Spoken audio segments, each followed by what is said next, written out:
हाँ, बुत सिकंद, गाजी शब्द, बाबर, अकबर, ये सब गाजी टाइटल यूज़ करते थे। अगर आप अभी भी बदायूं, बरेली में जाओ तो बहुत सारे मैंने मुस्लिम देखे जो नाम के पीछे गाजी टाइटल लगाते हैं। वो एक हिंदुओं का इससे बड़ा अपमान क्या होगा? आज भी आप गाजी टाइटल, गाजी का मतलब क्या है? मूर्ति पूजकों को मारने वाला, काफिरों को मारने वाला। कृष्ण की मूर्ति का वर्णन किया है, ब्लैक मार्बल की मूर्ति है, कपड़े पहने थे रेड वेलवेट के सारे। जब उसने टबरनील ने देखा 2 और मूर्तियों का था और ब्लैक मार्बल की थी, और पूरे भारत में कृष्ण की मूर्ति ही काली होती है। जी जी।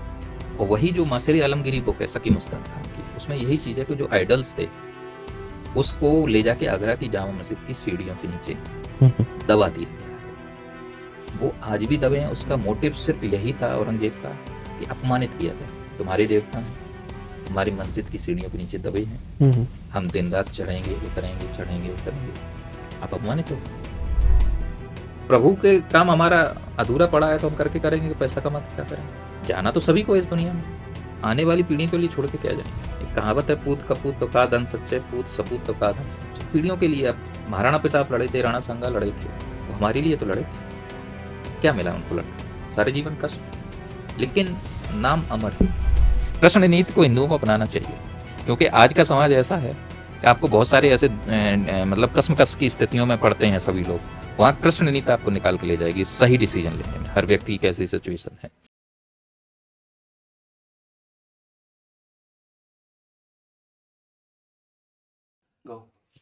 नमस्कार, मेरा नाम है सुशील सिंह और आप देख रहे हैं इक्वलेस। आज हमारे साथ एक वकील साहब हैं, आदरणीय अजय प्रताप सिंह जी। वकील साहब मथुरा में जो मथुरा वाला जो केस है, जो सो कॉल्ड शाही मस्जिद है वहाँ की, उसके खिलाफ जो केस है उसको इन्होंने भगवान श्री कृष्ण की तरफ से लड़ने का निर्णय लिया है। और ये केस बहुत ही इंटरेस्टिंग है क्योंकि ये केस निचली अदालत में नहीं, ये केस सीधे हाई कोर्ट में सुना जा रहा है। तो संभावना है इस कोर्ट के फैसला आने की संभावनाएं बहुत ज्यादा है। अजय भाई से बात करते हैं और समझते हैं इस पूरे केस को कि पिछले लगभग, आप ये मान के चलिए, ये केस लगभग 600 साल से चल रहा है, जब से ये मंदिर को तोड़ के वहां पे मस्जिद बनाई गई थी। मुझे याद है इरफान हबीब ने कहा था, जो एक लेफ्ट वाला इतिहासकार है, उसने कहा था कि राम मंदिर जो था वो एक टफ फैसला था, मतलब मुश्किल से आने वाला फैसला था। मथुरा और काशी तो ऑलरेडी हिंदुओं का ही है, वहां पे तो रिटन प्रूफ है कि औरंगजेब ने मंदिरों को तोड़ के मस्जिदें बनवाई थी। गजनवी ने मंदिरों को तोड़ा था वहां पे। तो इस देश में जो साधारण लोग हैं, जो इस देश के नागरिक हैं, हमको वो सारे चाहिए, लेकिन जो औरंगजेब और गजनवी की औलादें हैं उनको सबक सिखाने का काम हमारे वकील साहब अजय प्रताप सिंह जी कर रहे हैं। आइए मिलकर इनसे बात करते हैं। अशोक, जो जहां जहां भी अपने एडिक्ट्स डलवाता था वहां पे देवताओं का प्रिय, हाँ, ऐसे लिखवाता था, है ना, या प्रिया, प्रिय की वजह प्रिया लिखवाता था, उसको कहता था देवताओं का प्रिया है वो। तो देवता तो मतलब बुद्धिज्म में, तो एक्चुअल में तो हिंदुइज्म की बात कर रहा था वो। तो हिंदुइज्म और बुद्धिज्म में कोई डिफरेंस नहीं है। ये इवन बात जैनिज्म में भी बुद्धिस्ट मानने को तैयार नहीं है। नहीं, अब के बुद्ध अलग है, तब के बुद्ध अलग थे। बुद्ध की पुरानी मूर्तियां देखिए, जनेऊ पहने बैठे। जनेऊ संस्कार हिंदुओं के 16 तो हो गई ना उनका, तो पहने तो है। हाँ, पुरानी मूर्ति उस काल की अभी हटा दिए गए, वो बात अलग है। लेकिन जो पुरानी जो मूर्तियां हैं उसमें जनेऊ संस्कार, जनेऊ पहने बैठे हैं, वो ये साबित करता है कि वो हिंदुइज्म उन्होंने नहीं छोड़ा था। वो जैन अलग नहीं था, क्योंकि जनेऊ संस्कार हिंदुओं के जीवन में 16 संस्कार होते हैं। उसमें एक बहुत इंपॉर्टेंट भाग होता है, शादी से पहले आपका जनेऊ संस्कार होता है। बचपन में हो ना हो, शिक्षा के समय हो ना हो, कुछ भी हो, लेकिन शादी से पहले हर व्यक्ति का, अगर वो शादी कर रहा है हिंदू लॉ के हिसाब से, हिंदू रीति रिवाज, उसका जनेऊ संस्कार होगा। ये साबित करता है कि वो हिंदू थे। दूसरी चीज, पुराण जितने पढ़े, विष्णु के 9वें अवतार के रूप में उनको माना गया है। अभी जो राम मंदिर में मूर्ति स्थापित हुई है रामलला की, उसमें 9वें अवतार के रूप में जो साइड में सारे अवतार हैं बुद्ध हैं। तो ये चीज एक्सेप्टेड है ना। अब एक चीज है कि मेरी अलग विचारधारा, आपकी अलग विचारधारा। समाज को नया रास्ता दिखाने के लिए अगर उन्होंने कुछ बात बताई, कर्मकांड व्यवस्था के खिलाफ थे वो, कर्मकांड व्यवस्था ऐसे मान लीजिए आपकी गरीब है बहुत, नहीं वो उस हिसाब से पूजा कर पा रहा, तो क्या ईश्वर उसके लिए दुर्लभ हो जाएगा? तो उन्होंने उस चीज का विरोध किया था। भाई जब कोई कोई ना कोई शक्ति होती है, जब वो अनलिमिटेड हो जाती है तो उसमें थोड़ी भ्रष्टता आ जाती है। यही भगवान विष्णु ने कहा है कि जब जब धर्म की हानि होगी मैं आऊंगा। तो जब जैसी आवश्यकता पड़ी तो उस रूप में भगवान आए।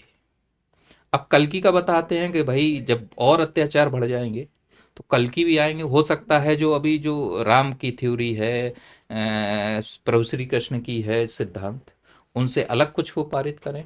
संभल में जहाँ पे कहा गया है, जो एक तो हमारे धर्म की किताबें इतनी सटीक हैं कि भगवान राम वाले मुद्दे में भी जो जिस उपनिषद से उठाया गया था कॉन्सेप्ट कि 148 खंबे थे जो एग्जैक्टली जाके पॉइंट करते थे कि भैया यहीं पैदा हुए हैं और कहीं नहीं है। उसी प्रकार से कल की अवतार संभल में शायद है जहाँ पैदा होंगे वो जामा मस्जिद है वो एग्जैक्टली उसी मस्जिद बनी हुई है। वो नहीं, जामा मस्जिद नहीं, वो मंदिर है। हाँ, मैं भाई बताया सबसे बड़ी वही कह रहा हूँ ना कि वहाँ एग्जैक्टली उस जिस स्थान पे उनको पैदा होना है, हाँ, उसी स्थान मस्जिद बना के रखी गई तोड़ के पुराने मंदिर तो को। तोड़ के नहीं गई है। पहले एक बात समझिए, हमारे हमको इतना बचपन से इतनी चीजें वो पढ़ाई गई हैं कि हमारे दिमाग में वो सीट है, वो चीज बैठ गई है कि वो architecture Mughal architecture. Mughal architecture नहीं, आप इतिहास पढ़िए, आपको मध्यकालीन भारत में मेडिवल इंडिया का जो इतिहास पढ़िए, हिंदू आर्किटेक्चर जीरो मिलेगा नॉर्थ इंडिया में, सिर्फ आपको मुगल आर्किटेक्चर मिलेगा। मतलब आप इतिहास पढ़िए, बड़ा अच्छा लगता है कि वो दिन मतलब एक व्यक्ति सारे जीवन युद्ध करता रहा, वो बगल में बहुत बड़ा आर्किटेक्ट भी बन गया। ये कैसे हो सकता है? युद्ध और इकोनॉमिक डेवलपमेंट, कल्चरल डेवलपमेंट एक साथ कैसे पॉसिबल? ऊपर से वो भी करता रहा, ऊपर जहां से वो आया वहां नहीं बनवाया उसने, वहां नहीं बने। इंडिया में यहाँ पर क्या हुआ है, यहाँ पर क्या हुआ है कि उन्होंने कब्जा किया, थोड़ा बहुत चेंज किया अपने हिसाब से। भाई आप कोई नया मकान लोगे, उसको भी चेंज कराओगे अपने हिसाब से, डेंट पेंट कराओगे, तोड़ फोड़ हल्की फुल्की, वो किया है उन्होंने वो, और अपना नाम दे दिया है। बड़े अच्छा ये रहा है कि उनके जो इतिहासकार थे, इतिहासकारों ने बड़े अच्छी तरह उसको लिख दिया है। नहीं सर, वो प्राउडली बताया गया है। हाँ, प्राउडली इतिहासकारों ने गर्व के रूप में लिखा है, तभी आपको पता है सच्चाई, अदरवाइज तो पता उनके नहीं सिद्धांतों चलती। के जी जी अनुसार, जी, उनके सिद्धांत थे भाई, वो मूर्ति पूजा के खिलाफ थे, गाजी वर्ड यूज करते थे, मूर्ति भंजक बोले जाते थे। बुत शिकन, हाँ, बुत सिकन, गाजी शब्द, बाबर अकबर ये सब गाजी टाइटल यूज करते थे। अगर आप अभी भी बदायूं बरेली में जाओ तो बहुत सारे मैंने मुस्लिम देखे जो नाम के पीछे गाजी टाइटल लगाते हैं। वो एक हिंदुओं के इससे बड़ा अपमान क्या होगा? आज भी आप गाजी टाइटल, गाजी का मतलब क्या है? मूर्ति पूजकों को मारने वाला, काफिरों को मारने वाला। अगर ये किया जाए तो क्या मतलब मंशा क्या है? एक तरफ ये गंगा जामुनी तहजीब की भी बात की जाती है, दूसरी तरफ क्या की जाती है? आप गाजी टाइटल भी ले रहे हो। अभी अभी न्यूज में आया है कि इरफान हबीब कह रहे हैं कि औरंगजेब ने मंदिर तोड़ा। मैंने न्यूज में पढ़ा था और बोला है मंदिर है, मंदिर कहीं और बना लो।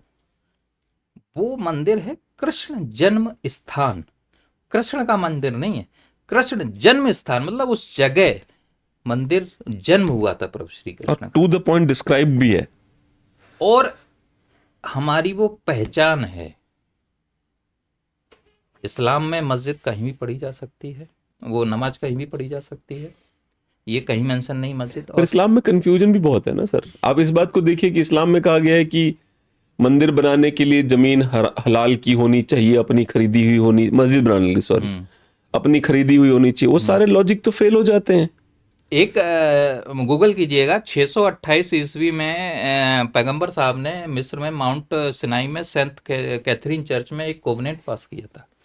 उन्होंने किया था कि उस समय तो वहाँ क्रिश्चियन थे, लेकिन वो जिस तरीके का मैसेज है वो सभी धर्मों पे अवेलेबल। कोई भी मुसलमान दूसरे धर्म के उनको मंदिरों को तोड़ेगा नहीं, पहला। दूसरा, उनसे उनका कोई मटेरियल अपने घर में लेकर नहीं आएगा। दो चीजें हैं।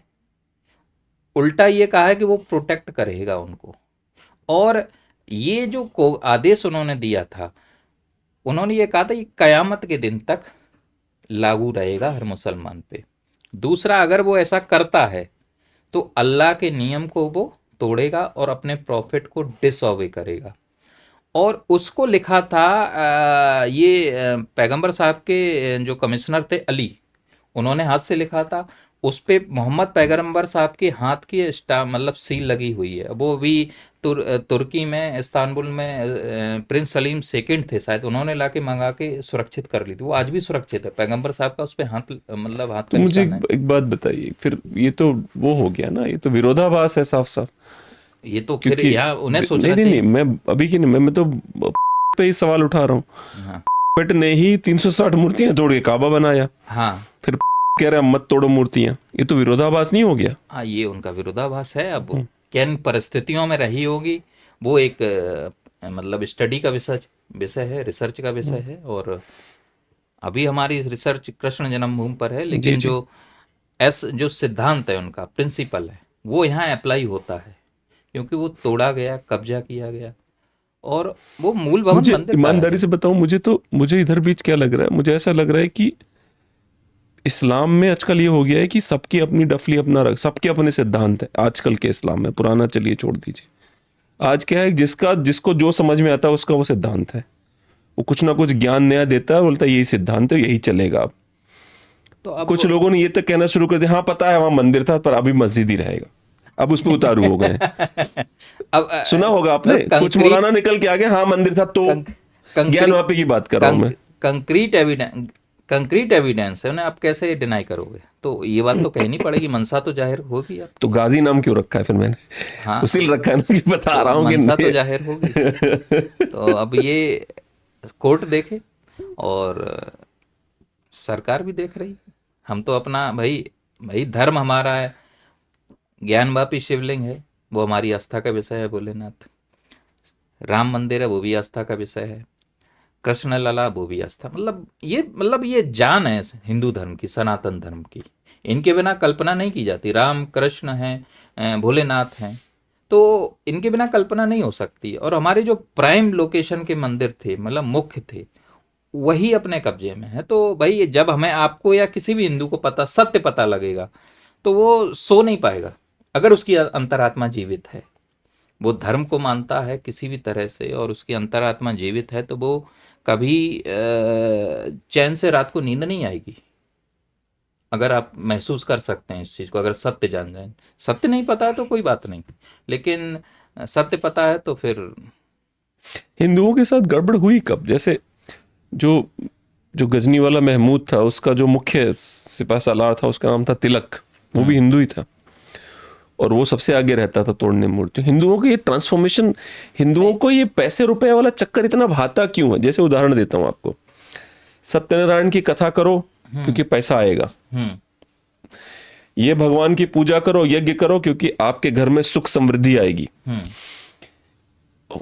ये हिंदुओं ने हर चीज सुख समृद्धि से ही क्यों जोड़ के देखी? हम्म अपने भगवान से दूर हट के भगवान से केवल लेन देन का प्रोसेस बना लिया इन्होंने, कि मेरा ये लेना है, देना है। उसमें क्या होता है, जब आप इस प्रोसेस में घुस जाते हो कि भगवान को पूजा करूंगा ये मिलेगा, उसमें तो जन्म स्थान से फर्क नहीं पड़ता, क्योंकि बेसिकली क्या आपने सोचा ये मिल जाएगा, वो मिल जाएगा, ये मिल जाएगा, उसके चक्कर में लगे रहते हो आप। तो हिंदुओं का इतना नीचे कब गिरना शुरू हुए वो? नहीं, क्योंकि एक जमाना सर वो भी था जो सिंध में, जो मोहम्मद बिन कासिम के आने से पहले तक उस समय का हिंदू सिंध का जो था, वो ऐसा युद्ध करता था कि खलीफा 40-40 साल तक अगला बंदा ही नहीं भेजता था कि उधर सिंध मत जाओ, इधर स्पेन तक पहुंच जाओ, पर सिंध मत जाना। बड़े खतरनाक हिंदू हैं, इतने गौरवान्वित, इतने अभिमानी हिंदू हैं कि मतलब ऐसा काटते हैं युद्ध मैदान में कि दोबारा हिम्मत नहीं पड़ती। एक तो वो हिंदू था, वहां से लेके यहां तक का सफर कैसे पहुंचे हिंदू? ऐसा है। अब उन्होंने अपनी किताब में लिख दिया है, कोई तिलक नाम का हिंदू था। ये मैं नेहरू को कोट कर रहा हूँ, डिस्कवरी ऑफ इंडिया में। अच्छा, मैंने वो बुक पढ़ी नहीं है अभी। तो तिलक नाम का हिंदू था, ये एक ऑथेंटिक रिसोर्स मैंने पढ़ा नहीं अभी। हाँ। तो उस पर कमेंट करना ज़्यादा ठीक नहीं रहेगा, क्योंकि वो एक हिस्ट्री जो लिखी जाती है उसकी एक प्रॉपर एनालिसिस होती है। क्योंकि हम आज के समय 1000 साल पुरानी बातें पढ़ रहे हैं। लैंग्वेज डिफरेंट थी, हर चीज़ डिफरेंट थी, और एक मानव, एक ह्यूमन नेचर बताता है, तो गड़बड़ इंसान हर जगह है। मुसलमानों में भी है अच्छे इंसान है, और हिंदुओं में भी अच्छे बुरे हैं, मुसलमानों में भी है, हर जाति में है। और महाराणा प्रताप एक सेनापति थे, उनका नाम क्या था, नाम दिमाग से निकल गया, पठान थे वो, महाराणा प्रताप के साथ अकबर के विरुद्ध लड़े थे। उनकी एक मूर्ति भी अभी उदयपुर में लगी है, उसमें कहा जाता है कि नहीं, शिवाजी के उसमें भी थे हाँ, मुसलमान। तो शिवाजी का तोप खाना जो हैंडल करता हाँ, था वो मुसलमान था। मुसलमान जी थे। जी हाँ। और मुसलमान भी कन्वर्टेड हिंदू ही तो हैं भाई। हम घर वापसी कर रहे हैं हर चीज़ की भाई, हम अपना मंदिर ले रहे हैं, वो तो वही प्रॉपर्टी ले सकते हैं, वो इंसान है, आना चाहो वापस आ जाओ।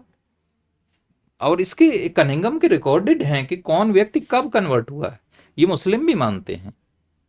मुस्लिम भी कहते हैं कि हम कन्वर्ट हैं, मैं राजपूत हूँ। और मुसलमानों में भी मुस्लिम राजपूत एक जाति है, वो कन्वर्टेड जो राजपूत हिंदू थे वो कन्वर्ट हुए थे। ऐसे उनके सबके अपने अपने कस्टम्स हैं। ये कहा जाए कि वहाँ अरब के आके बसे हैं, वो नहीं है, वो कभी ना कभी यहाँ आके कन्वर्ट हो गए।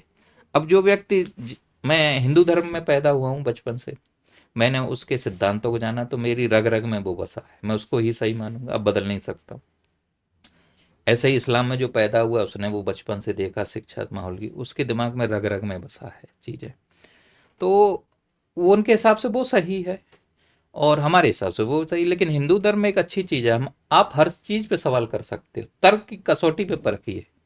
और इवन ये हमारे जो धर्म शास्त्र हैं, गीता भी कहती है, गीता बहुत स्पष्ट है कि तर्क की कसौटी पे परखा जाना चाहिए हर चीज़ को। तो तर्क की कसौटी पे हिंदू धर्म इजाज़त देता है, ईश्वर को जितना आप परखें, लेकिन ईश्वर लास्ट में मिलेगा। और ईश्वर कहीं ना कहीं अपनी प्रेजेंस देता है।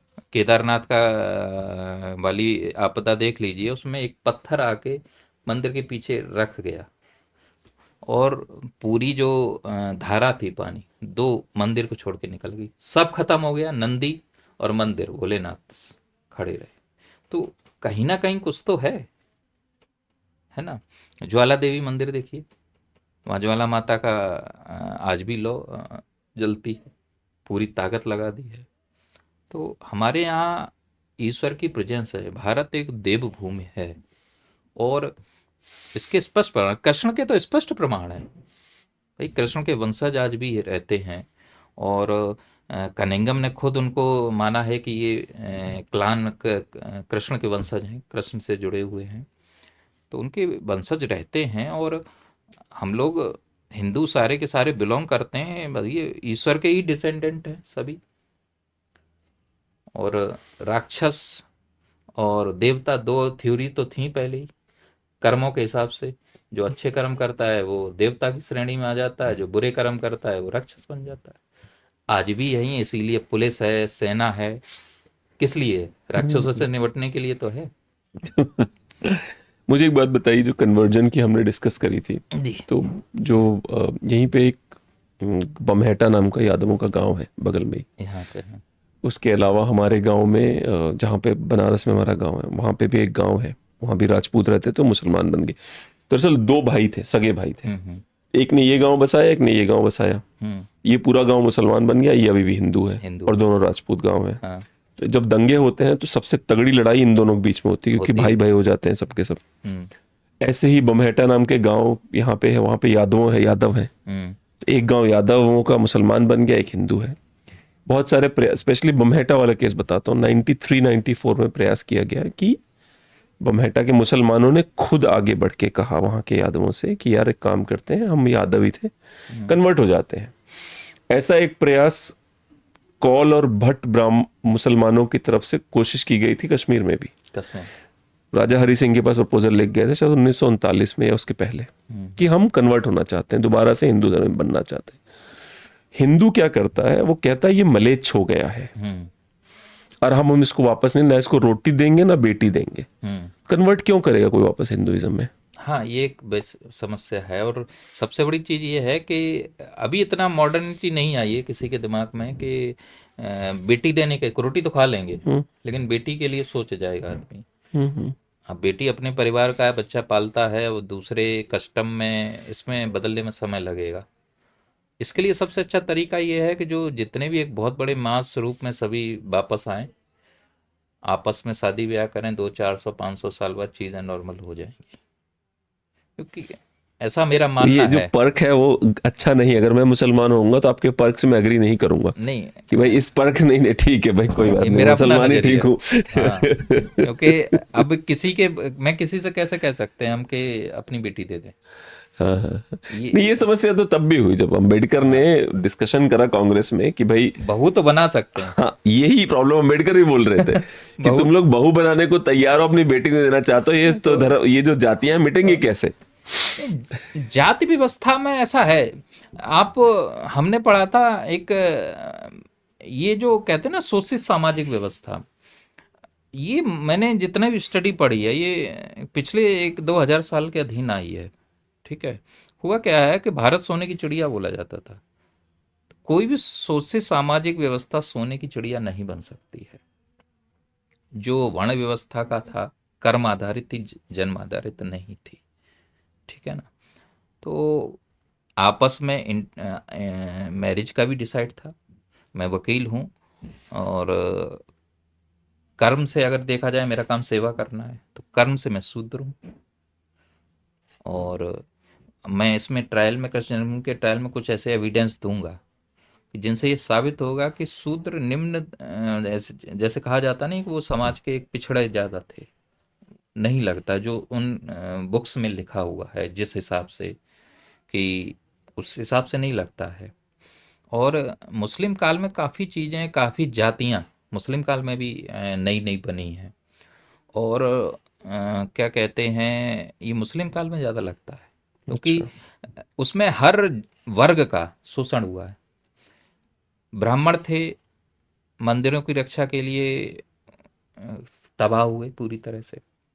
क्षत्रिय युद्ध में लड़ते लड़ते मर गए। फिर बचे कौन? बिजनेसमैन, किसान, उनको जैसे हुआ। तो इसका अगर आप पिछले 1,000 साल में जो मुस्लिम रूल रहा है, जिनके हम लोगों ने उनके विरुद्ध जो युद्ध किया है, उसका एक सिस्टमेटिक तरीके से अगर पढ़ा जाए कि किस तरह से हिंदू समाज पे ये प्रभाव पड़ा, तब ये चीज़ के बहुत सारे आंसर आ जाएंगे। और आज भी गांव लेवल पे जाते हैं कहीं, ज़्यादा मुझे ऐसा नहीं लगता है कि कोई आदमी किसी से नफरत करता है। जितनी ज़्यादा ये बातें बता दी जाती हैं कि पढ़ा पढ़ा के, और चीज़ें, मुद्दे उछाले तो जाते ही हैं। डिवाइड एंड रूल पॉलिसी अंग्रेजों ने की है। अगर आप अंग्रेजों को पढ़ें, तो अंग्रेजों में मैंने पर देखा है। एक सर, अंग्रेजों के ऊपर बहुत आरोप लगाते हैं हम, पर सच ये है कि अंग्रेजों ने ही हिंदुओं को ऊपर उठाया, नहीं, वरना बहुत ज्यादा अंग्रेजों, दलित थे हिंदू, बहुत दबाए गए थे। अंग्रेज हाँ, आया, उसने नौकरियां दी, उसने आपको डिस्क्रिमिनेट नहीं किया मुसलमानों हाँ, के खिलाफ, उसने आपको नौकरियां दी। आप धीरे धीरे, क्योंकि देखिए हिंदू इंटेलिजेंट बहुत होता है, इसमें कोई दो राय हाँ, नहीं। हाँ, और अंग्रेजों ने इनको जैसे ही मौके दिए, हिंदू फिर आईएएस बन के पहुंच गया, फिर टॉप पे हाँ। पहुंच गया, फटाफट राजनीति में घुस गया इसमें। तो अंग्रेजों ने ऊपर भी उठाया हिंदुओं को, इसमें कोई दो राय नहीं नहीं, है। अंग्रेजों अंग्रेजों का अच्छा काम, बुरा काम बताता हूँ। हम्म। अब ये मैं इसमें कुछ ईश्वर का कुछ योग मानता हूँ। अंग्रेज आए, उसमें ईश्वर का योग था, जो कृष्ण की, अगर गीता में उन्होंने कहा कि जब जब धर्म की आन होगी, मैं आऊँगा किसी न किसी रूप में, तो उन्होंने अंग्रेज भेज दिए। क्योंकि सनातन अगर पृथ्वी से खत्म, तो पृथ्वी खत्म। पीएन ओक ने नहीं लिखा था? ओ, आपने पीएन ओक वाला सुना तो नहीं सुना, जो मैंने अभी नहीं कंट्रोवर्शियल, पढ़ा। उन्होंने एक कंट्रोवर्शियल स्टेटमेंट दिया था, मैं बताता हूँ। हाँ, उन्होंने कहा क्रिश्चियनिटी ही कृष्ण नीति है। पीएन ये ओक तो साहब ने सारे लिखा हिंदू हुआ ही। है। कहते हैं जो क्रिश्चियंस हैं वो लिखते हैं क्रिश्चियनिटी ही कृष्ण नीति है। ओ, कृष्ण नीति को का हिंदू मानते कहाँ है? चाणक्य नीति पे चर्चा होती, विदुर नीति पे, कृष्ण नीति पे गीता पढ़िए। जी जी, गीता से बढ़िया कृष्ण नीति नहीं है। आप दुनिया में रूल कर जाएंगे। बिल्कुल बिल्कुल। भाई, गीता कर्म आधारित है। और जो, अगर गीता को आप जितनी बार पढ़ेंगे, आपको नई मीनिंग समझ में आएंगे उसके। हम्म। गीता में वो बात ठीक है कि कृष्ण नीति को हिंदुओं को अपनाना चाहिए। क्योंकि आज का समाज ऐसा है कि आपको बहुत सारे ऐसे मतलब कश्मकश की स्थितियों में पड़ते हैं सभी लोग। वहाँ कृष्ण नीति आपको निकाल के ले जाएगी सही डिसीजन लेने में, हर व्यक्ति की कैसी सिचुएशन है। तो गीता सभी को पढ़नी चाहिए। जी अब जी। गीता को ही आप कृष्ण नीति कह लो, चाहे कुछ भी कह लो, तो वो चीज़ है। सर ये सुनिए जरा, हाँ,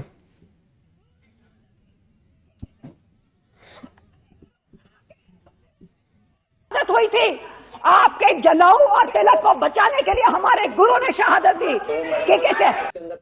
ये हरसिमरत कौर है जिन्होंने कहा कि हमारे गुरुओं की शहादत की वजह से तुम्हारा तिलक और जनेऊ बचा।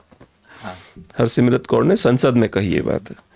अब मैं जब देखता हूँ विष्णु जैन जी को देखता हूँ ना, जब मैं इस केस में लगे हुए हैं, तो मुझे इस बात का बहुत तगड़ा डर सताता है कि कल को विष्णु जैन जी, भगवान करे उनको लंबी उम्र मिले, पर उनके जाने के बाद कोई जैन खड़ा हो जाए और कहे हमारे जैनों ने तुम्हारे मंदिर बचा दिए, फिर क्या करेंगे हम?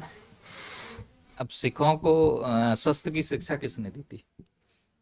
सिख माने तब तो बज्जर सिंह राठौर ने, राठौर राजपूत थे, उनके गुरु बज्जर सिंह राठौर थे।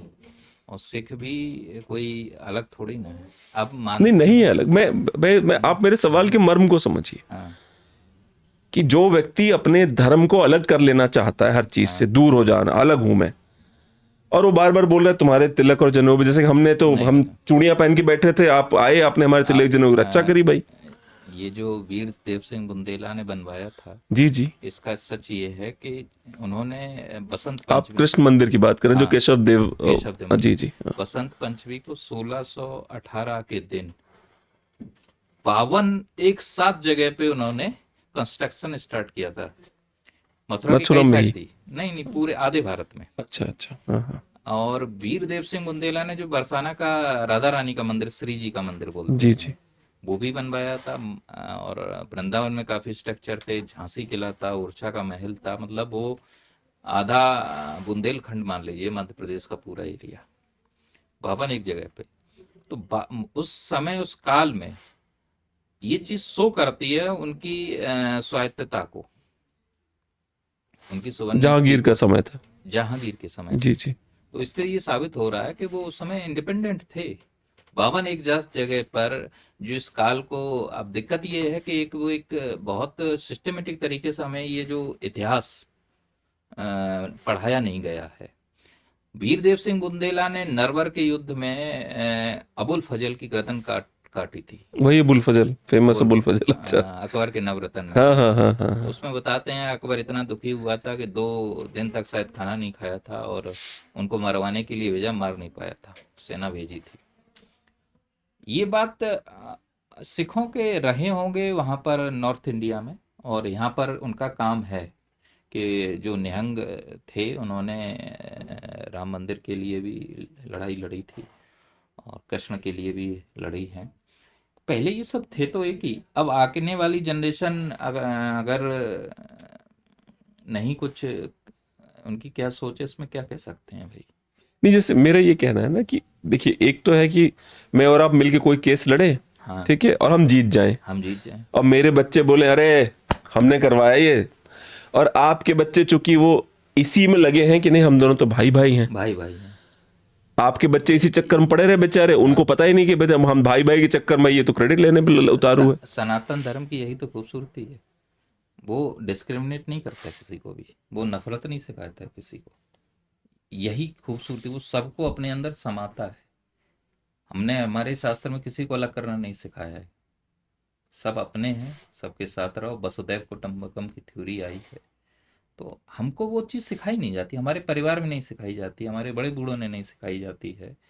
तो हमारे घर के ये जो कस्टम्स हैं, और बहुत सारी चीज़ें डीएनए से भी आती हैं, परिवार में वो चीज़ें नहीं हैं।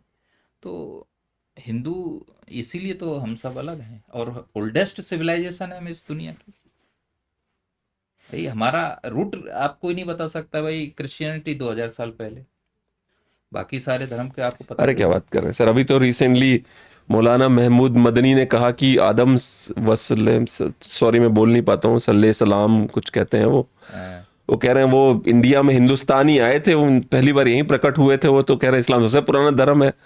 हाँ, तो प्रमाण दे दें, हम कोर्ट में उसको भी रख लेंगे, ऐसी क्या दिक्कत है भाई? हम तो वकील हैं, एग्जामिन कर लेंगे कोर्ट में, ऐसी क्या दिक्कत है भाई? वो तो यही कहते हैं 7वीं सदी में आया है उनके हिसाब से तो। और जैन धर्म के सबसे ज्यादा पुराने मिलते हैं, जैन धर्म के जो यहाँ तक कि जो मथुरा आर्ट ऑफ स्कूल है, हाँ, उसमें जैन धर्म की अधिकतर मूर्तियां मथुरा आर्ट ऑफ स्कूल में बनी हुई कभी सोचा है कि मथुरा में कृष्ण के साथ साथ बुद्ध भी हैं, बुद्ध के साथ साथ जैन भी जी हैं? जी बिल्कुल। इसका क्या कारण है, कभी सोचा आपने? नहीं, जैन धर्म के 22वें तीर्थंकर थे भगवान अरिष्टनेमी। अच्छा नेमिनाथ भी कहते हैं। वो प्रभु श्री कृष्ण के चचेरे भाई थे, सगे चचेरे भाई। अच्छा जी। और भगवान बुद्ध तो उनके नवावतार ही थे। हम्म। तो ये लिंक है, इसीलिए वो और वो साथ रहे हैं हमेशा प्रभु श्री कृष्ण के। आप जैन शास्त्रों को पढ़िए, 24 तीर्थंकर में से एक चंद्रवंशी क्षत्रिय हुए हैं, ये बाकी सारे सूर्यवंशी क्षत्रिय हैं जैन धर्म के। जो राजा इक्ष्वाकु हैं सूर्यवंश के, जी जी। भागवत पुराण में भी इनका उल्लेख है। 24 अंशावतारों में से 8वें अंशावतार हैं विष्णु जी के राजा इक्ष्वाकु। ये प्रथम तीर्थंकर हैं, आदिनाथ या ऋषभदेव कहते हैं। ठीक है। तो उनकी अपनी पर्सनल कैपेबिलिटी में एक नई सिद्धांत होंगे, उन्होंने वो चलाए, लेकिन वो अलग नहीं थे। आप जब भी आप हिंदू राजाओं को पढ़िए, जो भी राजपूत राजा हैं, तो आप देखेंगे उन्होंने धर्म, सनातन धर्म के साथ साथ बौद्ध धर्म का भी संरक्षण किया और जैन धर्म का भी संरक्षण किया। तो ये हर जगह मिलेगा, चाहे आप राजस्थान में चले जाओ जैन धंधे मिलेंगे। तो वो एक परंपरा चली आ रही थी पीढ़ी दर पीढ़ी राजाओं की। और इवन आपकी भी हमारी भी एक सोच है, अगर जैन धर्म या बौद्ध धर्म को संरक्षित करने की आवश्यकता है तो हिंदू सबसे पहले खड़ा हो जाएगा। और बाकी जो सिख हैं, सिखों ने भी युद्ध किए हैं, मुसलमानों के खिलाफ युद्ध किए हैं पंजाब पश्चिमी क्षेत्र में। और जब जब समय के साथ साथ जो जो शक्ति खड़ी हुई, जिसकी अंतरात्मा जागी थी, वो खड़ा हुआ था। पूर्वांचल में आपने वीरवर कुंवर सिंह का नाम सुना होगा, वो 80 साल में वो खड़े हो गए थे जी जी। और उन्होंने बहुत बड़ा एरिया आजाद कर लिया था अंग्रेजों से। तो अंतरात्मा है, हर कुल में अच्छे बुरे होते। कंस भी एक इंसान था और प्रभु श्री कृष्ण भी थे, दोनों क्षत्रिय कुल के थे, कर्म थे। ब्राह्मण वशिष्ठ भी हैं, ब्राह्मण रावण भी है। क्या कह सकते हैं भाई, जो डेस्टिनी ऊपर वाले ने कुछ तो तय करके भेजी होगी। जी। पूर्व जन्म का फल भी होता है बहुत सारी चीजें।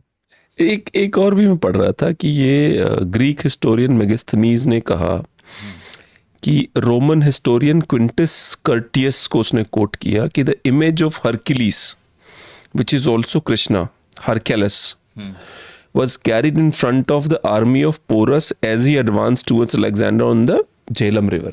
मेगास्थनीज लिख रहे हैं। तो क्या हरक्यूलिस और कृष्ण सेम है? पहले धर्म कौन था? पृथ्वी पर एक धर्म था। आप पूरी दुनिया को पढ़िए, आज भी बहुत सारे कंट्रीज हैं। आर्मेनिया एक देश है। जी जी। आर्मेनिया में मैं एक अंग्रेजों ने रिकॉर्ड की थी, हम समय आने पे लाएंगे एविडेंस। वहाँ एक अंग्रेजों ने बताई थी हिंदू कॉलोनी थी। वहाँ के एक आदि पुरुष हैं, हयक नाम है, गूगल कीजिए। तो वो हिंदू देश था पहले। हयक, आज के हयक जो हयक वंशी राजा थे, हयक, वही हमें उसकी सिमिलरिटी मिलती है। 9 गॉड ऑफ मायंस, माया सभ्यता मैक्सिको की है। वहाँ एक ऐसे गॉड के मतलब एविडेंस मिलते हैं जिनका सर शेर का था और शरीर इंसान का है। हमारे यहाँ नरसिंह भगवान है, वो शेर के सर को जगुआर बोलते हैं, हम लोग कहते हैं। हमारे नवग्रह, उनके 9 गॉड ऑफ मायंस।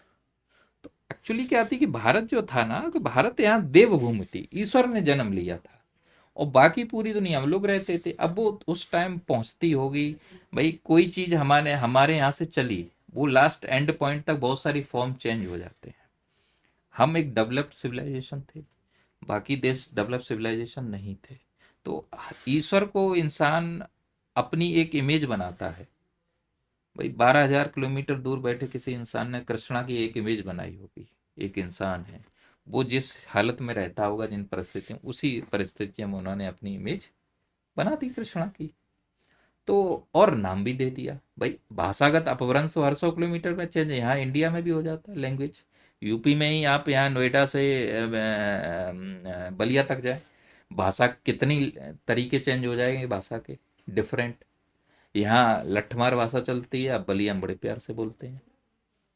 तो ये चीज चेंज हो जाती है, तो वो नाम चेंज है, लेकिन ईश्वर थे। और सिमिलरिटी लेना शुरू करें तो मिलते हैं। और इंडिया आज का इंडिया नहीं था कि हमने जो नक्शे में देखते हैं पॉलिटिकल में। भारत बहुत बड़ा था, लगभग पूरा ही विश्व था। कि धीरे धीरे जो कहते हैं ना, धर्म की हानि हुई, धर्म की हानि होती गई, चीज़ें निकलती तो उस सिमट के वहाँ तक आ गया है जो हमारे पुराणों में वर्णित है। तो वो चीज़ से एक एक मुक्त किताब में होते पढ़ रहा था सर, उसका नाम है सेपियंस। युवाल नोआ हरारी नाम के इजरायली हैं जिन्होंने किताब लिखी है वो वाली। हाँ। तो कहते हैं कि 12,000 साल पहले जो बेरिंग स्ट्रेट है, जो हम्म। अलास्का और रूस के बीच में जो खाड़ी है, हम्म। बेरिंग स्ट्रेट है, कहते हैं वो जमी हुई थी। अच्छा। तो वो कहते हैं कि इधर अफ्रीका में और इंडिया के, मतलब इंडिया पाकिस्तान में है वो, पाकिस्तान के बलूचिस्तान में एक गांव के अवशेष मिले हैं जो लगभग 80,000 साल पुराना गांव है, बलूचिस्तान में मिला है। तो वो कह रहे थे कि जो लोगों का पलायन है, हम्म। तो कहते हैं वो यहाँ से वो पलायन होके वो बेरिंग स्ट्रेट चूंकि वो जमा हुआ था, हम्म। तो वहां पे वो पानी नहीं होता था, तो वो पलायन पूरा उधर से पूरा उधर, इसीलिए उनको रेड इंडियंस कहा गया, जब जो हमें वहां पे पाए गए जो लोग, हम्म। क्योंकि वो इंडियंस की तरह ही थे। गोरों को इंडियंस के बारे में पता था, और जब उनको देखा उन्होंने अच्छे तो रेड इंडियंस हैं ये, रेड हाँ ये भी इसलिए। अलग इंडियंस हैं। हम्म। तो ये मैं एक कनेक्ट करना चाहता हूँ, आपकी बात ने मुझे याद दिला दिया उनकी किताब के बारे में। एक और इंटरेस्टिंग सवाल है कि सुप्रीम कोर्ट ने अभी रोक दिया है इसको। हम्म। तो ये एक बार बताइए कि मतलब हर चीज जो आप लोग मेहनत करके आगे बढ़ाते हो, सुप्रीम कोर्ट आता है उसे रोक क्यों देता है? नहीं, ऐसा है, सुप्रीम कोर्ट ने सूट नंबर 1 में आदेश हुआ था, हमारा अच्छा। सूट नंबर 7 है। उसमें प्रोसेस ये होता है कि नॉर्मल जो प्रोसेस चलती है कि प्राइमरी इशू मेंटेनेबिलिटी होता है। हर केस की कई स्टेज होती हैं, तो प्राइमरी के स्टेज होती है मेंटेनेबिलिटी। तो वो कोर्ट का एक अपना जुडिशियल पावर होती है कि कोर्ट का समय बता पता चले कि पूरा केस हमने सुन लिया, सालों पैसा लगा, कोर्ट का भी टाइम खराब हुआ, पैसा कोर्ट का भी जाता है, लास्ट में पता चला सूट कहीं मेंटेनेबल है ही नहीं। तो उसको बचाने के लिए ये एक मेंटेनेबिलिटी की चीज़ है, तो प्राइमरी इशू होता है। तो अब मेंटेनेबिलिटी से पहले सर्वे का आदेश हो गया। कोर्ट को पावर होती है 151 में, कोर्ट को अनलिमिटेड पावर है, उनको लगता है ये काम होना चाहिए तो वो कर सकते हैं। ठीक है, क्योंकि इंडिया की जो न्यायपालिका यूनिटरी सिस्टम पे है, जो ऑनरेबल सुप्रीम कोर्ट बात कहेंगे वो लोअर कोर्ट पे बाइंडिंग होगी। तो हर जज का अपना एक व्यू होता है। माननीय जज साहब ने जो अपना व्यू लेकर जजमेंट दिया, और सुप्रीम कोर्ट के जज साहब को उससे मतलब ठीक नहीं लगा, उन्होंने उस मतलब ट्रायल नहीं रोका है, सर्वे रोका है। ऐसा नहीं है कि उन्होंने कहा कि ट्रायल नहीं होगा, आप ट्रायल चलाइए। और जो मेन चीज़ है कि मुस्लिम पक्ष ये कह के गया प्लेसेस ऑफ वर्शिप एक्ट और वक्फ एक्ट से बाहर है। तो मुस्लिम पक्ष इसमें जामा मस्जिद और सुन्नी सेंट्रल वक्फ बोर्ड दोनों ही सत्य छुपा रहे हैं कोर्ट से। भाई एएसआई के अधीन वो प्रोटेक्टेड मोन्यूमेंट है, आप क्यों नहीं बता रहे? आप इतने बच्चे तो हो नहीं, है ना? और कोई भी मोन्यूमेंट अगर ईसाई के अधीन प्रोटेक्टेड है, तो प्लेसेस ऑफ वर्शिप एक्ट का सेक्शन 4 सब सेक्शन 3 ये है, वो कहता है कि अगर कोई भी साइट एएसआई के अधीन प्रोटेक्टेड है तो उसको प्लेसेस ऑफ वर्शिप एक्ट उस पर अप्लाई नहीं होगा, लागू नहीं होगा। तो इस चीज़ से वो चीज़ काउंटर हो रही है, प्लेसेस ऑफ वर्शिप एक्ट। अब मैं बात करता हूँ वक्फ एक्ट की। वक्फ एक्ट 1995 में एक है धारा सेक्शन 4, प्रिलिमिनरी सर्वे के लिए कहता है। 2013 के अमेंडमेंट के बाद वक्फ को अब औकाफ कहते हैं। वक्फ और औकाफ एक ही वर्ड है। तो उसमें सर्वे का कहा गया है, तो सबसे बड़ी चीज़ है उसमें सर्वे का होना चाहिए। मतलब सर्वे क्या है, स्टेट गवर्नमेंट गजट नोटिफिकेशन निकालेगी और सर्वे कमिश्नर नियुक्त करेगी। फिर उसको मतलब उसके काफ़ी चीज़ें नहीं, लेकिन प्राइमरी ऑब्जेक्ट क्या है उसमें कि किसी भी प्रॉपर्टी का अगर सर्वे होना है तो उसका नेचर एंड ऑब्जेक्ट निर्धारण किया जाएगा सर्वे में। और जब सर्वे कमिश्नर सर्वे करेगा तो एज ए सिविल कोर्ट उसको सारी पावर होंगी। सिविल कोर्ट का मतलब वो किसी भी लेवल की इन्वेस्टिगेशन कर सकता है, इंस्पेक्शन कर सकता है, कहीं से भी रिकॉर्ड निकलवा सकता है, मंगा सकता है, इवन कोर्ट से भी रिकॉर्ड मंगवा सकता है। उसको लगता है सर्वे कमिश्नर को एक नई इन्वेस्टिगेशन शुरू करनी चाहिए, तो वो नई इन्वेस्टिगेशन शुरू कर सकता है, विटनेसेस को बुला सकता है। तो ये है, इस पे ऑनरेबल सुप्रीम कोर्ट के कई जजमेंट, उन्होंने ऑनरेबल सुप्रीम कोर्ट ने बहुत स्ट्रिक्ट कहा है कि रूट लेवल पे जाके इंक्वायरी करनी है सर्वे कमिश्नर को। लेकिन इसमें इसका सही मस्जिद ईदगाह का कोई सर्वे नहीं हुआ। मैंने एक आरटीआई डाली थी। जी जी, मैं पढ़ रहा था आपकी हाँ, आरटीआई। हाँ। उसमें 1976 में एक कॉमन लेटर पत्र लिखा है। पत्र गजट नोटिफिकेशन नहीं माना जा सकता है उसको, ठीक है। और जो सर्वे के अधिकारी हैं, अल्पसंख्यक कल्याण विभाग के जो प्रमुख सचिव हैं, वो पदेन सर्वे कमिश्नर होते हैं। डायरेक्टर अल्पसंख्यक कल्याण विभाग, उसके अपर सर्वे कमिश्नर होते हैं। डिस्ट्रिक्ट लेवल पे उसके जो कमिश्नर डीएम होते हैं, संबंधित एसडीएम है, और जिला अल्पसंख्यक कल्याण अधिकारी, ये सर्वे के अधिकारी होते हैं। मैंने एक केस फाइल करने से पहले एक आरटीआई डाली थी कि शाही मस्जिद ईदगाह ने वक्फ रजिस्ट्रेशन के समय क्या मतलब ऑनरशिप के कागज़ दिए थे भूमि स्वामित्व के। तो जवाब मिला कि आप अल्पसंख्यक कल्याण विभाग के ही डाली थी सामने समक्ष। तो उन्होंने कहा था आप सीधे डायरेक्ट पत्राचार करें जिला अल्पसंख्यक कल्याण अधिकारी और सर्वे आयुक्त वक्फ को। यहाँ एक चीज़ नोट करने की है, अल्पसंख्यक कल्याण विभाग की गई, प्रमुख सचिव अल्पसंख्यक कल्याण विभाग, पदेन सर्वे आयुक्त होते हैं उसी विभाग, और हमको वही डायरेक्शन दे दिया गया कि आप डायरेक्ट पत्राचार करें अपने ही डिपार्टमेंट के, बस पद अलग हो गया उनका उसका। तो हमने लेटर भी सभी अधिकारियों को निकाले, इस पूछा पिछली साल, आज तक जवाब नहीं मिला। फिर एक आरटीआई डाली, उस पर 3 हमने सवाल पूछे थे कि ये जो शाही मस्जिद ईदगाह का सर्वे का गजट नोटिफिकेशन कब मिला, निकाला गया। दूसरे में पूछा कि कौन कौन सर्वे कमिश्नर इसमें नियुक्त किए गए। तीसरे बिंदु में पूछा कि इसके मतलब सर्वे कब शुरू हुआ और कब खत्म हुआ। तो जवाब मिला, मतलब पहली में उसमें उन्होंने गोलमाल जवाब दे दिया, सेक्शन 4 का वाला आरटीआई एक्ट का दे के, गलत था, उसकी अपील की, तो तब वो उन्होंने हमको डायरेक्ट लेटर भेजा था। तो उसमें उन्होंने कहा है कि 1976 में एक सारे उत्तर प्रदेश की वक्फ संपत्तियों का पत्र निकाला गया था, पत्र की उसमें संख्या भी दी गई है, और स्पेशली शाही मस्जिद ईदगाह के लिए कोई गजट नोटिफिकेशन नहीं निकाला गया है। और जब सर्वे कमिश्नर के में उपरोक्तानुसार लिख दिया है, और टाइम पीरियड जो सर्वे का था उसमें भी उपरोक्तानुसार। अब यहाँ बात ये नोट करने की है, जब गजट नोटिफिकेशन नहीं निकला तो वो सर्वे कमिश्नर भी नियुक्त नहीं हुए। जब सर्वे कमिश्नर नियुक्त नहीं हुए तो सर्वे हुआ भी नहीं। जब सर्वे नहीं हुआ तो वक्फ की संपत्ति कैसे होगी? भाई सेक्शन 4 की कंप्लायंस पूरी नहीं, और ऑनरेबल सुप्रीम कोर्ट के कई बहुत जजमेंट हैं जहाँ सीधे सीधे डायरेक्शन, भाई सेक्शन 4 की कंप्लायंस। अब सुन्नी सेंट्रल वक्फ बोर्ड और शाही मस्जिद ईदगाह दोनों इस चीज़ को छुपाए बैठे हुए हैं। ऑनरेबल सुप्रीम कोर्ट हम इम्प्लीड हुए हैं, उनको सत्य लाया जाएगा। हमने अपनी पिटीशन में ये भाग सारी चीज़ें बनाई हैं। तो शाही मस्जिद ईदगाह का नेचर भी मस्जिद का नहीं है भाई, वो उसका ऑब्जेक्ट नहीं है, नेचर नहीं है, और वो कृष्ण जन्मस्थान मंदिर का मूल भवन है। आप टैवर्नियर का डिस्क्रिप्शन पढ़ें, उसको पढ़ो, और आप शाही मस्जिद ईदगाह को खड़े होकर दूर से देखो, 90% सिमिलरिटी है। टैवर्नियर ने बोला लाल पत्थर का बना है मंदिर, लाल पत्थर की है। टैवर्नियर ने कहा है कि 3 गुंबद थे ऊपर, बीच वाला बड़ा, साइड के छोटे, तो बीच वाला बड़ा है, साइड के छोटे हैं। और हिंदू मंदिर में कलश और गुंबद जी जी। मंदिरों का एसेंशियल एलिमेंट है। तो ऊपर कलश है, उसके नीचे आप देखेंगे एक उल्टे कमल की आकृति है, फिर कमल की जो पत्तियां होती हैं वो निशान बने, ये मंदिर है। और बृहत संहिता आप पढ़ें, बृहत संहिता में इस्लाम के जन्म से पहले बृहत संहिता लिख दी थी बराह मेयर ने। उन्होंने टेम्पल निर्माण का बताया है, उसमें उन्होंने गोल गुम्बद बताया मंदिर का, इसका अंडा बोला है उसमें डोम। मैंने अच्छा। उसमें लगाया है जो सेक्शन 39 में एक एप्लीकेशन लगाया है नमाज बंद करवाने का, उसमें दिया है डिटेल। और आगरा का जो कृष्ण विग्रह केस में, उसमें भी उन्होंने कहा इस्लामिक स्ट्रक्चर है, उसमें भी हमने दे के बताया है कि ये हिंदू स्ट्रक्चर्स हैं सारे के सारे।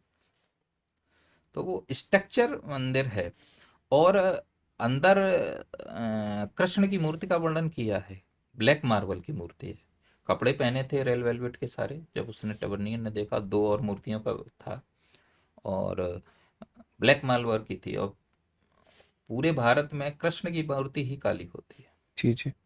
और वही जो मासिर आलमगीरी बुक है सकी मुस्ताद खान की, उसमें यही चीज़ है कि जो आइडल्स थे उसको ले जाके आगरा की जामा मस्जिद की सीढ़ियों के नीचे दबा दिया गया है। वो आज भी दबे हैं। उसका मोटिव सिर्फ यही था औरंगजेब का कि अपमानित किया जाए। तुम्हारे देवता हैं, हमारे मस्जिद की सीढ़ियों के नीचे दबे हैं, हम्म। हम दिन रात चढ़ेंगे उतरेंगे चढ़ेंगे उतरेंगे, आप अपमानित हो गए।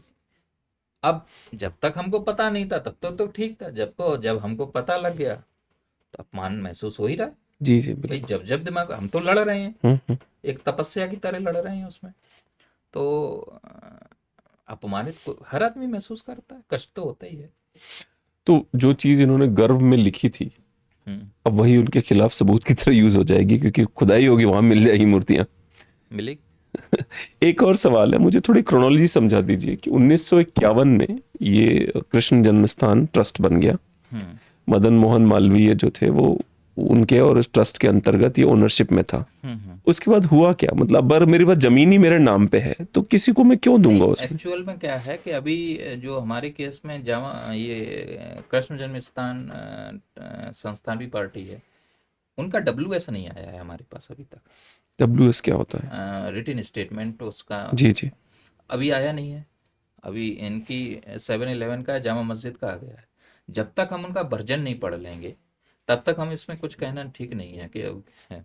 दूसरी चीज, हमने जो रिसर्च की है, ये कहा जाता है कि 1815 में पाटनीमल ने इसको खरीदा था एक ब्रिटिश गवर्नमेंट की ऑक्शन में, पब्लिक ऑक्शन में। पहला बात यह है कि उस समय ब्रिटिश गवर्नमेंट नहीं थी। 1857 में क्राउन आया है, पहले ईस्ट इंडिया कंपनी जी थी। जी। और उस समय कोई गवर्नमेंट नहीं थी उनकी, वो एक बिजनेस कंपनी थी। और अंग्रेजों के किसी भी लैंड सेटलमेंट रिकॉर्ड में इसका ऑक्शन ऑफिशियली नहीं मिला है।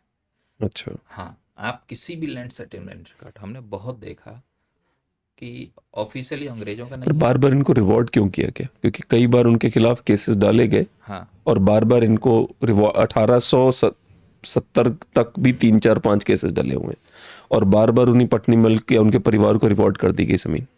ऐसा है। वो जमीन तो कृष्ण जो शाही मस्जिद ईदगाह है, वो उसकी लंबाई चौड़ाई 804 × 653 थी मंदिर की। कनिंगम ने ये रिकॉर्ड भी किया है। उसके सहित आसपास की जो 13 एकड़ की थी वो थी। अब पाटनीमल के वंशजों का सबका कहना था कि ये जमीन उसका हिस्सा है। 13 एकड़ का हिस्सा शाही ईदगाह भी है उसकी, क्योंकि दिशा नहीं है। हम्म। अगर अंग्रेजों ने ट्रांसफर ऑफ प्रॉपर्टी एक्ट की अगर मैं बात करूं अभी, और अगर प्रॉपर्टी ट्रांसफर की जाती तो कब्जा भी दिलाया जाता है। ब्रिटिश गवर्नमेंट ने अगर उसको ऑफिशियली किया तो कब्जा दिलाते शाही ईदगाह पे, कब्जा तो नहीं दिया गया, ना ही रिकॉर्ड है। दूसरी चीज, विरोध मुस्लिम पक्ष का यही कहा है, ये तुम्हारी नहीं है। मुस्लिम पक्ष अपना बचा रहा था शाही ईदगाह को, है ना, शाही ईदगाह अपना बचाता था, वो अपनी बचाते। 13 एकड़ बहुत बड़ी जमीन है, तो कब्जा मतलब शाही ईदगाह वाले अपनी जगह बने रहे, वो पाटनीमल के जो भी कहते हैं बचे हुए शाही ईदगाह को छोड़ दिया, वो अपनी जगह बने। लेकिन मथुरा के रेवेन्यू रिकॉर्ड देखें आप, खोज कीजिए, किसी के नाम नहीं थी जमीन रेवेन्यू रिकॉर्ड में। अच्छा। हमने एक RTI डाली थी, उसमें ये जवाब मिला भी, हम लाए नहीं है सामने, उसको लाएंगे टाइम पर। उसमें ये लिखा जवाब दिया है कि सृजित रूप में 1960 में नहीं है, किसके नाम थी। तो इसका अर्थ क्या है, लिखित में नहीं थी। अब बैनामा जो रजिस्ट्री या किसी की नाम कर दो, नोटराइज्ड कर दो, लेकिन रेवेन्यू सिस्टम तो मुगलों का है।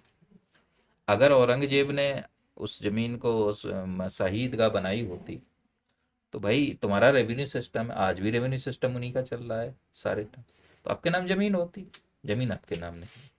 हुआ ये कि वो जमीन जन्म से ही, मतलब हजारों साल से कृष्ण के समर्पित है।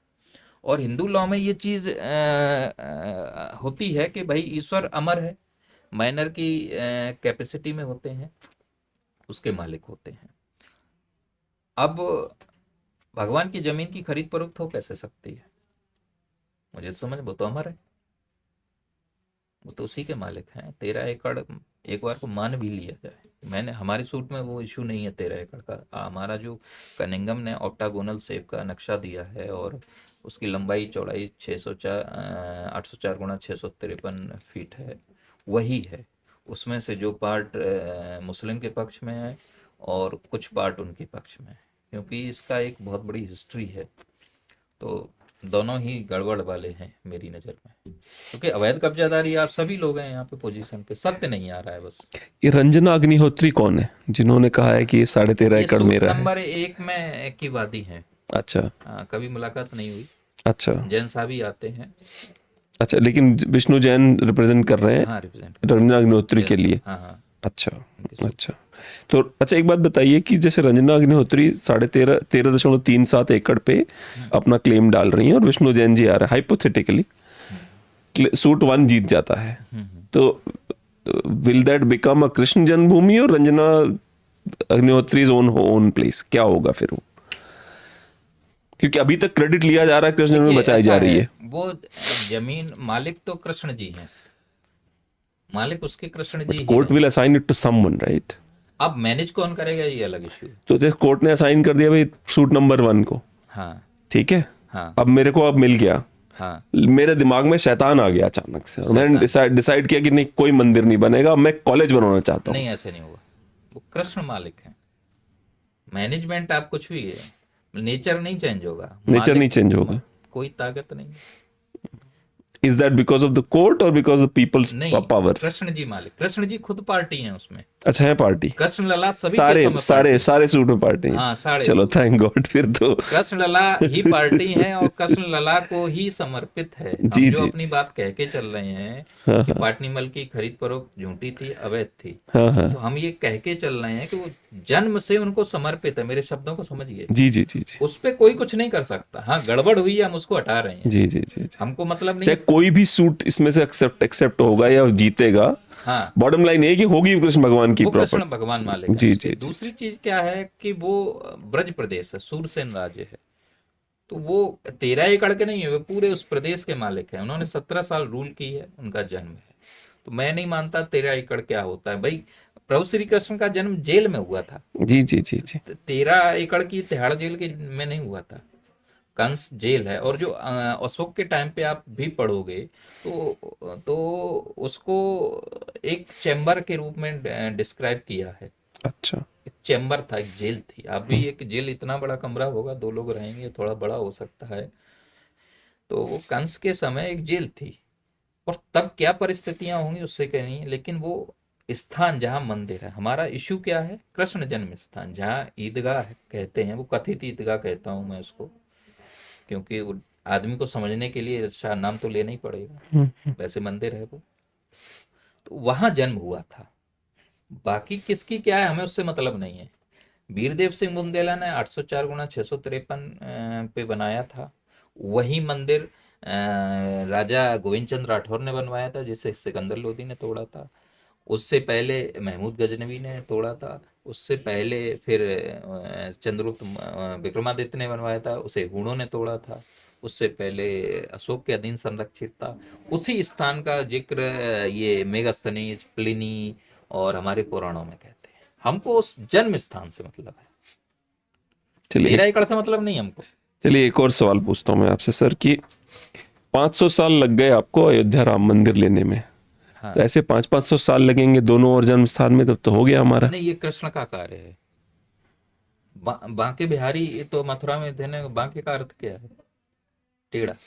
कृष्ण लला अपना काम करा लेंगे, मुझे नहीं लगता 1-1.5 साल में सब कुछ हो जाएगा। हम आपको नहीं लगता राम मंदिर में भी ऐसे ही चल रहा था? नहीं, राम जी तो मर्यादा पुरुषोत्तम थे। राम जी तो मर्यादा पुरुषोत्तम थे।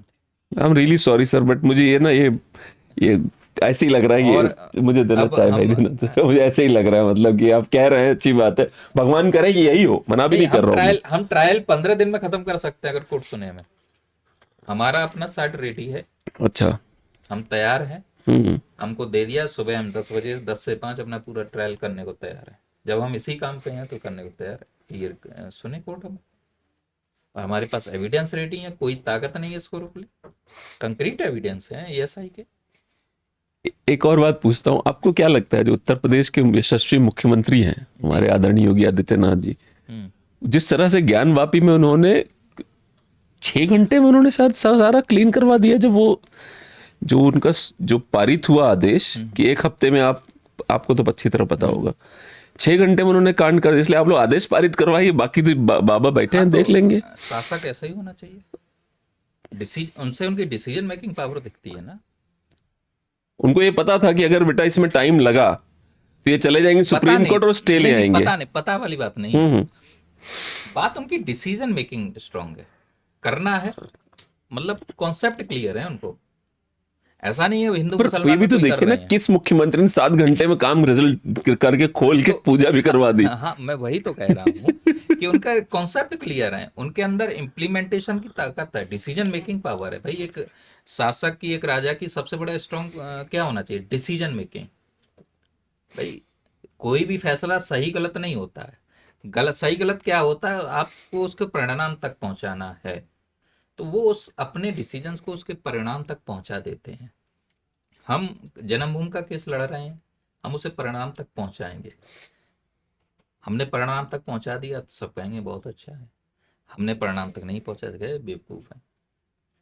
यही परसेप्शन पब्लिक का चेंज हो जाता है। सफलता असफलता, डिसीजन सारे सही होते हैं, बस आपको उसको सही साबित करना है कि हमने सही कहा। तो आज तक ऐसा शासक नहीं मिला, और बेहतरीन यूपी के शासक, और यूपी को वही कंट्रोल कर सकते हैं, वरना उत्तर प्रदेश फट गया होता जिस हिसाब के सिचुएशंस हैं। और यूपी में शांति है हर जगह। रात को 3 बजे रजिस्ट्रार के पास पहुंच गए थे मुस्लिम पक्ष, उसी ज्ञानवापी में। रात को 3 बजे रजिस्ट्रार को पक्ष पहुंच के बोला कि न्यायाधीश को जगाइए, मुख्य न्यायाधीश को। तो रजिस्ट्रार ने बोला यार मतलब पागल हूं क्या, मुख्य न्यायाधीश जगाऊंगा मैं। अंत में सुबह 6 बजे मुख्य न्यायाधीश जगते हैं, तो उनके पास तुरंत पहुंच गया पक्ष सुबह 6 बजे। तो मुख्य न्यायाधीश ने कहा भाई हर बात थोड़े हम ही लोग करेंगे, हाईकोर्ट को देख करने दीजिए। अब हाईकोर्ट पास ऑलरेडी जब लंबित है तो हम क्यों बीच में बोले। थैंक गॉड उन्होंने ऐसा बोला, क्योंकि कई मामले होते हैं जो हाईकोर्ट में लंबित होते हैं। एक बार पृथ्वीराज भाई आए थे, तो पृथ्वीराज भाई से इस बारे में बड़ी अच्छी खासी बहस हो गई थी मेरी, कि आपका सुप्रीम कोर्ट कुछ मामले में कहता नहीं हाईकोर्ट देख लेगा, कुछ और कहता नहीं हाईकोर्ट को छोड़ो, हाईकोर्ट पे हमारे पास आओ, हम बताएंगे क्या होगा। तो ये क्या चक्कर है सुप्रीम कोर्ट का, ये भी समझाइए जरा, कि मतलब कुछ मामलों में सुप्रीम कोर्ट बिल्कुल नियम के पालन में लग जाता है, कुछ मामले बोलता है नहीं भाई देखेगा। कोर्ट तथ्यों और परिस्थितियों के अनुसार और इस ये कहने के लिए अगर मैं जेल गया तो आप मुझे बचाएंगे? नहीं, हाँ नहीं जाएंगे, आप नहीं जाएंगे, आप कोई नहीं जाएगा जेल। तो कोर्ट जो न्यायपालिका है, तथ्यों और परिस्थितियों के अनुसार काम करती है। ऐसा नहीं कि लॉ जैसे हम एक्ट में पढ़ते हैं एक रिजिड लिखा हुआ है। जजेस का काम यही है, किस कंडीशन में क्या बेहतर होना है। कानून अंधा है लेकिन जज अंधे नहीं है, आपको देख के करना है कि परिस्थितियां अलग अलग होती हैं। अगर न्यायाधीश जी को, माननीय न्यायाधीश को अगर लगता है कि हमारे सुनने लायक अर्जेंट मैटर है तो वो सुनते, नहीं लगा तो नहीं सुने। लंबित है भाई, उन्हीं के कोर्ट में है, उन्हीं के दूसरे कोर्ट में उसको लंबित है मामला, तो वो दूसरे के में नॉर्मली हाई कोर्ट का जो है ऑनरेबल सुप्रीम कोर्ट का है, उसमें दखलंदाजी नहीं देते जब तक सामने चीज़ें कुछ ना आ जाए। भाई जजेस, जितने भी जजेस हैं वो डिसीजन लेते हैं, वो ट्रेनिंग भी उनको मिलती है, और मुझे नहीं लगता आज तक किसी भी न्यायालय का जजमेंट खराब हुआ है। एक चीज़ आप देखे होंगे कि जो न्यायालय जजमेंट करता है, आम पब्लिक को समझ में आ जाता है न्याय हो गया, लेकिन अगर एज ए एडवोकेट मैं बात कहूँ तो बहुत टेक्निकल बातें होती हैं उसमें, लेकिन आम पब्लिक को आ जाता। तो न्यायपालिका की ये बहुत अच्छी खूबसूरती है कि आम आदमी को एकदम जजमेंट समझ में आ जाता है, दिख जाता है कि न्याय हो गया है। ये क्वालिटी है भारतीय न्यायपालिका की, जजेस की। एक और भी मुख्यमंत्री जी की तारीफ कर ही दूं मैं, कि आदरणीय योगी आदित्यनाथ जी ने शायद राम मंदिर वाले केस में भी 1,40,000 डॉक्यूमेंट थे जिनको किसी भाषा में कन्वर्ट करवाना था, तो उनकी जिम्मेदारी नहीं थी, पर वो समझ रहे थे कि डिसीजन जल्दी करवाने के लिए इनको ट्रांसलेट करना जरूरी है, तो उन्होंने स्टेट गवर्नमेंट को लगा के वो ट्रांसलेट भी करवाया था। आपको पता है? हाँ, कौन करवाएगा फिर? हाँ, भाई जो डॉक्यूमेंट हैं एएसआई का अधीन है, मोस्टली एएसआई के पास सारा डाटा है, 100% एएसआई के पास डाटा है पूरा, तो गवर्नमेंट ही कराएगी, उनके पास रिसोर्स हैं उसको, और कोर्ट आदेश कर सकता है, भाई फारसी भाषा में आज भी बहुत सारी बुक्स हैं जिनका ट्रांसलेशन नहीं हुआ है। तो गवर्नमेंट अपने इंटरेस्ट से कराए या फिर हम कोर्ट से आदेश कराएंगे। तो ये चीज होती है। अब बस गवर्नमेंट की यही होती है कि सोच कैसी है, किस सोच की है। अब गवर्नमेंट भी अपने वोट बैंक के हिसाब से चलती है। चलिए, तो अभी आपको क्या उम्मीद है इससे कि जो फ्यूचर आपको क्या लग रहा है, कितने सालों में निर्णय आने की संभावना है? कितने सालों में एक अच्छा हिंदू, एक गरीब हिंदू, अमीर हिंदू जाके वहां पूजा कर पाएगा बिना हीरो हीरोइन के? कृष्ण जन्मभूमि पर जी जी बिल्कुल, क्योंकि हीरो हीरोइन देखते हो ना, चेंज करते रहते हैं अपने विचारधारा हम फटाफट। तो 15-20 दिन में ट्रायल पूरा कर सकते हैं। बाकी जो प्रोसीडिंग चलती न्यायपालिका है, ज़्यादा टाइम समय नहीं लगेगा। क्योंकि होता क्या है कि एविडेंस जो होते हैं, अगर आपके पास एविडेंस नहीं है कंक्रीट, तो समय ले जाती है चीज़ें। ऑलरेडी ऑनरेबल हाई कोर्ट में ये ट्रांसफ़र हो चुका है। डिस्ट्रिक्ट कोर्ट का एक जो होता है ट्रायल, तो डिस्ट्रिक्ट कोर्ट में लंबित ज़्यादा होता है, वहाँ खींच हीला वाली जैसे डिस्ट्रिक्ट ज्ञान वापी वाला जो है, हाँ वो डिस्ट्रिक्ट कोर्ट में है। हाँ, हीला वाली, मतलब कोर्ट का लेवल होता है। कोर्ट में भी काफ़ी प्रोसीडिंग होती हैं। यहाँ डिस्ट्रिक्ट लेवल में अलग अलग कोर्ट्स में चल रहे थे, तो खींचातानी भी होती है। उसमें क्या कहना चाहिए, मुस्लिम पक्ष ने कभी कोई एडजमेंट दे दिया, ये दे दिया। तो हाई कोर्ट में इतना ज़्यादा चलेगा नहीं। वो हाई कोर्ट है, वहाँ ज़्यादा समय बचाया जाता है। और सुप्रीम कोर्ट में चैलेंज होगा ही होगा। हाँ, डिसाइड तो वहीं से होगा। अब हाई कोर्ट में तो ट्रायल चल रहा है। ट्रायल का मतलब फाइल तैयार होना। ट्रायल का मतलब होता है आप प्रॉपर फाइल तैयार कर रहे हैं, फिर वो अपील लेवल पे जाएगी। और आपके कई मतलब जो होते हैं ना, खेल में भी होते हैं, फेज 1, फेज 2, फेज 3, तब आपको फाइनल खेलने को मिलेगा। तो supreme court world cup final मान लीजिए। तो आपकी फाइल होगा सब कुछ डॉक्यूमेंट बेस पे। भावनाएं अपनी अलग चीज़ हैं। अगर हम कोर्ट में साबित करेंगे कि ये मंदिर है, तो ऑनरेबल कोर्ट मंदिर मानेगा, कोर्ट डॉक्यूमेंट्री एविडेंस मानेगा।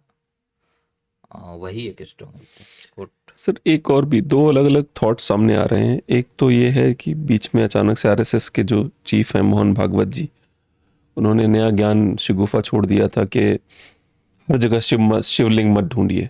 एक तो वो पॉइंट ऑफ व्यू है।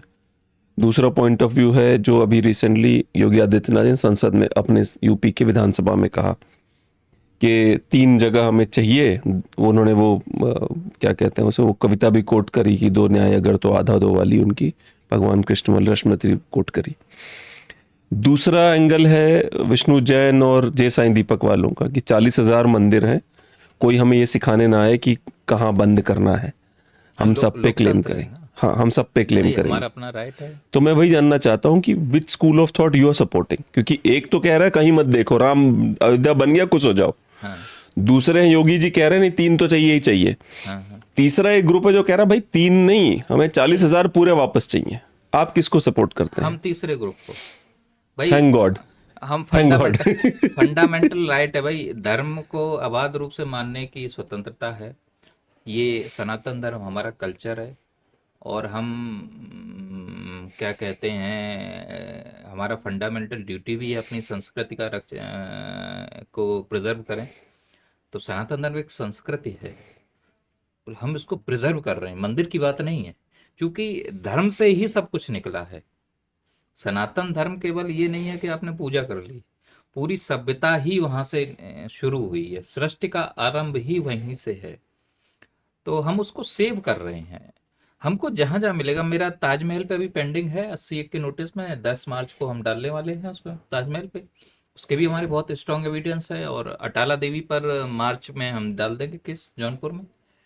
और संभल पे भी हमारे अटाला देवी तो मतलब बस कुछ ऐसी मस्जिदें हैं जिनको आपको, जो मुसलमान उनको मस्जिद मानता है वो बेशरम है, मैं तो ये कहूंगा। मतलब वो चीख चीख के वो जगह बोल रही है कि अरे भैया, जैसे एक मस्जिद के अंदर मैं देख रहा था कि उसमें एक शिवलिंग है, उसका लिंग उड़ा दिया गया है, लेकिन जो भग है वो अभी तक वैसे ही पड़ा हुआ है। तो उसको उखाड़ने की पूरी कोशिश की कि वो नहीं निकला वहां से। तो अब क्या है, वो स्थान मुसलमान जाते हैं वहां पे, उसके चक्कर लगाते हैं जो महिलाएं जिनको गर्भवती होना होता है। और मैंने बोला बताओ, ये मस्जिद है कहीं महाराष्ट्र में कहीं पड़ी हुई है वो भोलेनाथ का है। भोलेनाथ इसीलिए तो भोले ही तो हैं। हाँ, हद हो गई मतलब। अब उनको जैसे पूजो, चाहे उनको तोड़ के पूज रहे, रोज तोड़ो जाके, वो उसी में खुश हैं। अब वो पूजा जाके गर्भवती हो रही हैं तो चक्कर तो लगा रही हैं, पूजा तो कर रही हैं, भगवान के पास तो आ रहे हैं। भगवान भाव का ही तो भूखा है भाई। भगवान को आप रोज याद करो, भली गाली तो भगवान खुश। ईश्वर को सनातन धर्म में हानि नहीं होती है, सनातन धर्म में, ये बात ध्यान रखिएगा। ये नहीं है कि हम लोग नहीं कहते कि आपने भगवान को गाली दे दी, क्या हानि होगी। धर्मो रक्षते रक्षता, आप धर्म की रक्षा करें, धर्म आपकी रक्षा करेगा। और इतिहास आप पढ़ेंगे तो हमने कभी मुस्लिम शासकों का अस्तित्व स्वीकार नहीं किया, कंटिन्यू हमारा विरोध था। महमूद गजनवी मतलब बिन कासिम को तो बप्पा रावल मारते हुए ले गए थे ईरान तक। बप्पा रावल एक ऐसे शासक हैं जिनका इतिहास भारत में नहीं पढ़ाया गया। उसके बाद 300-400 साल तक हिम्मत नहीं हुई थी खलीफाओं की, वहाँ के अरब के खलीफाओं की, कि आके इनके भाई। नाम पे रावलपिंडी बना है। हाँ, रावलपिंडी मतलब हम्म। मतलब जो मेवाड़ राज परिवार है, जो मतलब एक सामने हिस्ट्री, वैसे तो बहुत सारे राज परिवार हैं, बहुत सारे एरिया आज तक गुलाम नहीं हुए, वो कंटिन्यू 1000 साल तक लड़ता रहा है। राणा कुंभा, राणा कुंभा भी मतलब वो जितने बड़े योद्धा थे, उतने बड़े इकोनॉमिस्ट थे, उतने बड़े वो राइटर थे, वो बहुत ही अच्छे राजा थे। उनको कोई नहीं हरा पाया, वो कभी युद्ध नहीं हारे। राणा सांगा, राणा सांगा के एक झूठ चलता है कि उन्होंने बाबर को बुलाया था, जबकि एक्चुअल क्या है कि इब्राहिम लोदी का नाती था दौलत खान लोदी, उसने बुलाया था। और बयाना और जाजो के युद्ध में राणा सांगा ने बाबर को हराया था। और खानवा का युद्ध अनिर्णित रहा था, वो सेप्टिक से मरे थे। राजस्थान पीसीएस का क्वेश्चन भी है कि राणा सांगा के मरते समय शरीर पे कितने घाव थे? 80 घाव थे। तो एक सेलेक्टिवली एक सोच को बढ़ाने के लिए इतिहास लिखा गया है। इतिहास एक सबसे बड़ी चीज़ है। इतिहास का जरूरत क्या है हमको? हम इतिहास जैसा एक बोरिंग सब्जेक्ट, इंटरेस्ट है तो बहुत अच्छा है, नहीं है तो उससे बड़ा बोरिंग सब्जेक्ट नहीं। ढोते क्यों है? इसका क्या फायदा चीटा? इसका सबसे बड़ा फायदा है कि आप पूर्व में क्या हुआ है, आपके स्वाभिमान से जुड़ा हुआ है इतिहास। आपने गुलामी की है, आपने इतिहास में पढ़ा कि तुम गुलाम थे, तुम ये थे, तुम वो थे, तो आपकी सोच वैसे बनेगी। आप महाराणा प्रताप को पढ़ें, वीरता की आएगी भावना आपको। बप्पा रावल को पढ़ें, वीरदेव सिंह बुंदेला, छत्रसाल बुंदेला एक थे, तो औरंगजेब से उनकी सीधी युद्ध किया था उन्होंने। तो एक स्वाभिमान आता है। और मंदिरों को उन्होंने कब्जे किए, तोड़े, तब भी लड़ रहे थे हिंदू, आज भी लड़ रहे हैं और लड़ते रहेंगे। बस एक समय अलग है, लोग अलग है, लड़ने के तरीके। तब तलवार से लड़ते थे, अब कलम से लड़ रहे हैं, कानून से लड़ रहे हैं, लेकिन लड़ तो रहे हैं। तब भी कुछ लोग खड़े होते थे, आज भी कुछ लोग खड़े हैं। अब वो किस वर्ग के हैं, धर्म रक्षा के लिए अलग विषय है, लेकिन खड़े तो हैं और अपनी अपनी क्षमता अनुसार सभी लड़ रहे हैं, चेतना तो जगा रहे हैं। हिंदुओं के साथ सर एक और सबसे अच्छी बात यह है कि हिंदू ही ऐसा है जो अपने घर की सबसे महंगी चीज को मंदिर को दान दे सकता है। आप देखिए जितने मंदिर हैं, हाँ, अब जैसे जो आप बता रहे थे कि मथुरा का ही जो मंदिर था, उसमें जो जो माणिक मिले थे, उसका डिस्क्रिप्शन किया है। हाँ, उसने जो क्या नाम था, अतुलबी या किस, अतुल भी। अतुलबी, उसने उसका डिस्क्रिप्शन किया है कि आंख में ये लगा था और ये बिल्कुल ऐसा लग रहा था, इतना साफ था, ये माणिक लगे थे, ऐसा लगा था। हिंदू ही है जो इसको दान कर देता है। बाकी लोग तो इतने मटेरियलिस्टिक हैं कि मतलब कोहिनूर जो वहाँ कुन्नूर के खान में मिला, वो किसी माता की आंख में लगा हुआ था, उसको उठा के ले जाके रानी के सर में लगा दिया फटाफट इन्होंने। सनातन धर्म है, ईश्वर के दरबार में जाके आप सब कुछ अंदर से भावना आ जाती है। मैंने जो कृष्ण जन्मभूमि केस फाइल किया था, मैं तो प्लान नहीं था कुछ, एक तो एक एक्सीडेंटली आए हैं इसमें, सही बताएं, कर कुछ रहे थे, मिला कुछ, फिर वहां से चले, तो मैं इसको प्रभु की इच्छा मानता हूँ। आए थे हमने कि डिस्ट्रिक्ट कोर्ट में चलेगा, 2 घंटे रोज टाइम दे दिया करेंगे। आज मैं 100% टाइम दे रहा हूँ इसको, बाकी और काम पीछे हो गए हैं, सेकेंडरी हो गए हैं। सेकेंडरी इसलिए हो गए हैं कि एक अंदर से भावना आती है, प्रभु के काम हमारा अधूरा पड़ा है तो हम करके करेंगे, पैसा कमा के क्या करेंगे। जाना तो सभी को है इस दुनिया में, आने वाली पीढ़ी के लिए छोड़ के क्या जाएंगे। एक कहावत है, पूत कपूत तो का धन सच्चे, पूत सपूत तो का धन सच्चे। पीढ़ियों के लिए अब महाराणा प्रताप लड़े थे, राणा सांगा लड़े थे, वो हमारे लिए तो लड़े थे। क्या मिला उनको लड़के? सारे जीवन कष्ट, लेकिन नाम अमर है। भगत सिंह चंद्रशेखर लड़े थे, उनका नाम अमर है। वो कुछ पीढ़ियों के लिए, ये जो होते हैं ना काम, हम अब पीढ़ियों के लिए, राम मंदिर पीढ़ियों के लिए है। जिन लोगों ने इसमें युद्ध लड़ा राम मंदिर के लिए, उनका इतिहास में नाम दर्ज है, आने वाली पीढ़ियां उनका नाम लेंगी। उन लोगों का क्या करेंगे जो कह रहे हैं हमारा टाइम आएगा जब ना, तब बताएंगे बेटा बहुत हो गया तुम्हारा। अब देखिए हल्द्वानी में उन्होंने शुरू ही कर दिया है, उन लोगों का क्या किया जाएगा, क्योंकि वो तो कोर्ट की भी नहीं सुनते। मतलब आपके वो कयामत के दिन आपका तक नहीं होगा। आपका आपका इसलिए कह रहा हूँ क्योंकि आप लॉयर, आपके आदरणीय सुप्रीम कोर्ट ने सीएए में सड़क जाम किए हुए लोगों को आर्बिट्रेटर्स भेजे थे कि जाइए बात कीजिए उनसे। अब कल को मैं ये 10 लोग मिलकर रोड कब्जा कर ले तो मुझे उम्मीद है कि सुप्रीम कोर्ट आर्बिट्रेटर भेजेगा, पुलिस डंडे के साथ नहीं भेजेगा। मुझे भी उम्मीद है। यूपी में तो आप नहीं कब्जा कर नहीं, पर एक पाओगे। बात कह रहा हूं मैं ना आपसे कि मतलब जो सुप्रीम कोर्ट उनके लिए आर्बिट्रेटर भेजता है, उम्मीद है भाई देश का नागरिक मैं भी हूं, देखिए मेरे लिए भी आएंगे शायद law and arbitrators. Order state का विषय है, और स्टेट कैसे उसको चलाएगा ये स्टेट। भाई दिल्ली में तो सुप्रीम कोर्ट ने भेजा, भी चाहिए आर्बिट्रेटर लॉ एंड बात ऑर्डर करिए। सुप्रीम कोर्ट के अधीन कहाँ आता है? पर सर बात करने की सुप्रीम कोर्ट ने भेजा था हाँ, आर्बिट्रेटर्स को। सुप्रीम कोर्ट ने भेजा था। उन्होंने सुप्रीम कोर्ट ने ये नहीं कहा कि जनता को तकलीफ है उठाओ इनको। हाँ, सुप्रीम कोर्ट किसी को, ये कोर्ट ये थोड़ी ना कहेगा किसी को मारो पीटो। नहीं ना कहे, कम से कम ये तो आदेश है कि सड़क खाली करवा दो। प्यार से ही तो कहेंगे भाई, फंडामेंटल राइट तो सभी के लिए। You are defending something which can't be defended. नहीं, सरकारी की बात नहीं है, माननीय न्यायालय की जो अपनी अथॉरिटी है, हम उसको चैलेंज नहीं कर सकते। हम अपना व्यक्तिगत इश्यू रख सकते हैं, हाँ उनको हटाना चाहिए। अगर किसी बात से मेरा पर्सनल है कि दिक्कत जनता को हो रही है तो हटाना चाहिए, उसकी जगह कोई दूसरा रास्ता, कोई दूसरी जगह कह देते हैं यहाँ बैठ के करो। तो ये स्टेट का विषय है, लॉ एंड ऑर्डर गड़बड़ हो रहा है या कोई भी है, और हम यूपी में रहते हैं, हमें ऐसी दिक्कत का सामना करना नहीं होगा। यहाँ जो आराम से शांति से रहेगा उसे कोई दिक्कत नहीं, और जो लॉ एंड ऑर्डर से गड़बड़ करेगा, खेलेगा, तो उसकी भी व्यवस्था कर रखी है योगी जी ने, उसमें दिक्कत क्या है? चलिए अंतिम सवाल मेरा ये है कि आप इस मुद्दे से आपको क्या मिलेगा? किसमें? What is your gain out of this, pragmatically speaking?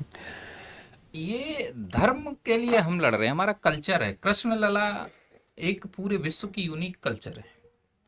आप कृष्ण को पढ़िए, विश्व में फॉरेनर भी उनके वो हैं, और हमारे पूर्वजों ने इसकी रक्षा के लिए अपना सर्वस्व न्यौछावर किया है।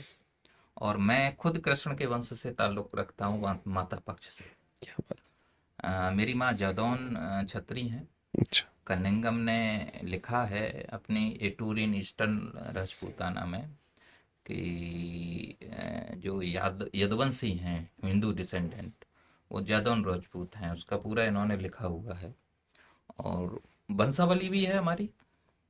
तो कृष्ण की पीढ़ी में एक राजा विजयपाल थे। हमारी ननिहाल है, यहाँ डिस्ट्रिक्ट फिरोजाबाद है, वहाँ नारखी है, उन्हीं से लगा हुआ गांव है गढ़ी हंसराम। तो राजा विजयपाल थे, उनके बेटे थे 12-13, उनके एक बेटे थे नौरंगपाल, उन्होंने बसाई थी यहाँ नारखी। अच्छा। उसी के एक वंशज ने आगे निकल के उन्होंने गढ़ी हंसराम बसा दिया था। तो वो परिवार बसा है, वो उनकी आज भी वंशावली है, ये मैंने बताया भी है कोर्ट में। और ये तो अलग चीज है, क्योंकि ये माता की सेवा कर रहे हैं हम, being a Hindu, being a citizen of India. और मेरी आस्था है सनातन धर्म में, और वो कल्चर भी है। गीता पर गीता सबके लिए काम करे। गीता को क्रिश्चियन पढ़े उसको भी बराबर सीख मिलेगी, गीता को मुस्लिम पढ़े उनको भी सीख मिलेगी, गीता को हिंदू पढ़े, न्यायालय पढ़े, जजेस पढ़े, गीता सबके लिए उपयोगी है। चाहे कितना ही वोक क्यों ना हो जज, कोई भी हो, वोक हो मतलब गीता जो जेंडर भी डिफाइन ना करे, हाँ मतलब कितना भी वोक हो, कहे कि जेंडर जरूरी नहीं है कि जो पुरुष है वो पुरुष, नारी है नारी, वही पढ़ेगा तब भी उसको मिलेगा ना ज्ञान। गीता सबके लिए है। चलिए बढ़िया। गीता किसी को डिस्क्रिमिनेट नहीं करती है, कर्म पे बल देती है। आप कर्म कीजिए, आपकी जो विचारधारा है, जो स्थितियां, उनमें आप सर्वश्रेष्ठ प्रदर्शन करेंगे। गीता, कृष्ण तो अब क्या कहें, कृष्ण जी जी बिल्कुल। भाई प्रभु को हम कह सकते हैं, उनको किसी सीमा में नहीं ईश्वर को बांध सकते हैं। जी जी जी जी वो हमसे नहीं है, हम उनसे हैं। जी जी जी जी। हाँ ये भी है कि भगवान भाव का भूखा होता है, भाव से बुलाएंगे नंगे पैर आएंगे। मेरी तो ये भी आस्था है कि किसी दिन हो सकता है ट्रायल में प्रभु श्री कृष्ण लला अपना चमत्कार दिखा दें। जी जी बिल्कुल, बड़ी बात नहीं। एक वो है ना जो संत ज्ञानेश्वर थे, हम्म, तो भगवान कृष्ण वो उन्होंने ज्ञानेश्वरी लिख दी थी गीता का, वो मराठी में, 7 साल के थे वो। तो भगवान कृष्ण आए उनके पास, ठीक है, तो उनकी छोटी बहन की तबीयत खराब थी शायद, क्योंकि 3 भाई बहन, ज्ञानेश्वर और उनके एक भाई और एक बहन, तीनों संत थे। तो भगवान कृष्ण उनसे मिलने के लिए आए, तो बोले कि दरवाजा खटखटाया, तो भगवान ज्ञानेश्वर ने बोला कि बहन का देखभाल कर रहा हूँ। एक ईंट फेंकी और बोला खड़े हो जाओ इस पे, कि बारिश हो रही थी, बोला खड़े हो जाओ इस पे। तो उस पे भगवान कृष्ण ऐसे करके खड़े हो गए, ऐसे करके ईंट के ऊपर। वही पंढरपुर में विठोबा हैं, जिनको विट्ठल कहते हैं। तो भगवान ज्ञान ज्ञान जो संत ज्ञानेश्वर थे, उनकी ईंट पे जो खड़े हुए थे भगवान, वो वहीं विठोबा कहे जाते हैं। क्या पता आपको भी दिख जाए किसी दिन। नहीं हमें नहीं देखना है, हम तो, हमारी आस्था है कि वो भाई कोर्ट में तो आए, हाँ हाँ हाँ। भाई भक्त उनके लड़ रहे हैं, तो आप भाई हमें सपोर्ट। मुझे ऐसा लगता है सर कि जो पुनर्जन्म है वो एक सनातनी कॉन्सेप्ट है। तो हिंदुओं का पुनर्जन्म तो अवश्य हो सकता है, बाकियों का पता नहीं। 84 लाख योनियां हैं, हाँ। कर्मों का फल। हम्म। तो एक साइंटिफिक चीजें भी तो होती हैं, हम जो कर रहे हैं इसका कुछ हमको मिलेगा भी तो आपको नहीं लगता मंदिरों का पुनर्जन्म हो रहा है अब? भाई सनातन, सनातन का अर्थ क्या है? हमेशा नया। सनातन नहीं खत्म हो सकता है, वो रिसाइकिल होके फिर आएगा। आपने गड़बड़ की है, दबा दिया है, फिर निकल गया। यही तो सनातन की खूबसूरती है। सनातन को खतरा नहीं होता है। भगवान को लगेगा अपने दूत भेजते रहेंगे, जब उन्हें लगेगा तो वो खुद अवतार लेके आ जाएंगे। भाई गीता में प्रभु श्री कृष्ण ने खुद सीना ठोक के कहा मैं ही ईश्वर हूँ। मैं आपको एक चीज बताता हूँ, आप पुराण पढ़िए तो उसमें आपको ये होगा कि पूरे ब्रह्मांड की सृष्टि एक ईश्वर से हुई है, जो आदि रूप भगवान का बताते हैं। उसी से ब्रह्मा विष्णु महेश निकले हैं, बाकी और चीजें बनी है। एक बिग बैंग थ्योरी पढ़ी है। बिग बैंग थ्योरी में कहते हैं पूरे ब्रह्मांड की जो रचना हुई है वो एक बिंदु से हुई है, कंडेंस्ड बिंदु था, वो ब्लास्ट हुआ और सब चीजें रची। वो बिग बैंग थ्योरी और वो जो आदि रूप है ईश्वर का, वो सेम है। वो भी कहता है कि सब कुछ उन्हीं से निकला है, बिग बैंग थ्योरी भी वही कहती है। तो ईश्वर तो है, ये उन्हीं की रचना है। अब हम इंसान पर हैं। हमारे हिंदू धर्म के हिसाब से विश्व जो ये एक तो हिंदू धर्म ने मल्टीवर्स की बात कही कि एक नहीं कई ब्रह्मांड है। कई ब्रह्मांड। दूसरा हिंदुओं ने कहा है कि ब्रह्मांडों को पैदा हुए 4 ट्रिलियन साल लग गए, जबकि बिग बैंग थ्योरी केवल 13.8 बिलियन ईयर्स पीछे ये जाती तो है। मटेरियल साइंस है। हाँ, देखिए साइंस ऑफ सोल अलग है, साइंस ऑफ मटेरियल साइंस अलग है। भाई हमने कुछ प्रैक्टिकल किया था, हम माना। एक होता है ध्यान से, जिसे कहते हैं आत्मज्ञान की भी क्या होती है कि हमने कंसंट्रेट किया, चीज़ों को इस लेवल पे ले गए। यहाँ वो साइंस फेल है हमारा। जो साइंस आज हम पढ़ते हैं वो साइंस फेल इस लेवल पे कि हमने तो ऐसे भी संत देखे हैं वो अपनी आत्मा को बाहर करके पूरी दुनिया में घुमा देते थे, है ना। ये भी एक साइंस है भाई। हम चल रहे हैं, कुछ तो है हमारे अंदर, इंसान मरता क्यों है? तो वो एक परे साइंस है, वो भगवान की रचना है। तो ये सारी चीजें ये साइंस नहीं डिसाइड कर सकता। आप उसको पढ़ें, अंकोर वाट मंदिर का मैंने देखा था, एक स्टेटोसॉरस की उस पे वो कार्विंग मिली है। उसका बताते हैं कई लाख साल, शायद 30 लाख साल पहले उसका था। तो वो जब किसी ने उसको देखा होगा तभी तो वो बनाया। जी अभी जी। तो एआई टेक्नोलॉजी आ गई, वो बना दे। लेकिन अभी जो उसकी जो एक्चुअल हू आकृति है वो बनाई है, तो उससे ये भी तो सिद्ध होता है कि ये मंदिर उतने लाख साल पुराना है। आप इंडिया का एक सबसे बड़ा घोटाला मैं बताता हूँ। जो स्क्रिप्टिंग लैंग्वेज है हमारी, ब्रह्मी लिपि है, ब्रह्मी लिपि डिकोड हुई है? नहीं हुई है। जो स्वस्तिक है वो ओम ही तो है। ओम आजकल अलग रूप में है, जी जी। स्वस्तिक अलग। तो हमारी अगर उसको ब्रह्मी लिपि जो है, इवन इसमें भी मैं लेके आऊँगा कि जिसमें जो बुद्ध की मूर्ति मिली हुई है कटरा केशव देव से, उसमें लिखा हुआ साइन बने हुए हैं ब्रह्मी लिपि से। तो मैंने आरटीआई डाली थी, उन्होंने थोड़ा घुमा दिया, फिर दोबारा डालूंगा। उसकी मतलब क्या है? और ब्रह्मी लिपि को डिकोड किया जाए तो पौराणिक जो इतिहास है, पुराणों में हमारे ये मानते हैं कि वो सत्य नहीं मानते हैं, तो उस पौराणिक इतिहास सत्य सिद्ध होना शुरू हो जाएगा। ये चीज है। चलिए, भगवान करें कि आप बिल्कुल सफल हो। बहुत नहीं, हम मजा आया। सभी सफल होंगे भाई। हमारी सफलता आपकी सफलता, जी जी जी जी। ये कोई मेरी व्यक्तिगत नहीं है, भगवान व्यक्तिगत नहीं है। और सब अपना अपना रोल दिखा कर रहे हैं। आप अपना रोल निभा रहे हैं, हम अपना रोल निभा रहे हैं। आप जहाँ बेहतर कर सकते हैं वहाँ कर रहे हैं, हम जहाँ बेहतर कर सकते हैं वहाँ कर रहे हैं। हम कोर्ट में खड़े होके बता रहे हैं, आप जनता तक उस चीज़ को ले जा रहे हैं। जी जी। तो कनेक्ट सारे हैं। और अगर यहाँ आए हैं तो कहीं ना कहीं कृष्ण लीला का भी रचना है इसमें, कि बेटा तुम वहाँ जाओ, इस टाइम पे यहाँ पे तुम्हें ये काम हुआ। अब इसका फायदा होगा नुकसान होगा वो कृष्ण लल्ला जाने, हमने अपना कर्म कर दिया। तो जैसा कि आपने सुना अजय भाई से, अजय भाई ने एक एक करके डिटेल से बताया उनका केस कैसा है, किस प्रकार से लड़ रहे हैं। जल्दी ही आपको कृष्ण लल्ला विराजमान मिलेंगे। आज के लिए इतना ही। हमारे चैनल को सब्सक्राइब करिए, वीडियोस को लाइक करिए और बेल आइकन जरूर दबाइए। बहुत बहुत धन्यवाद।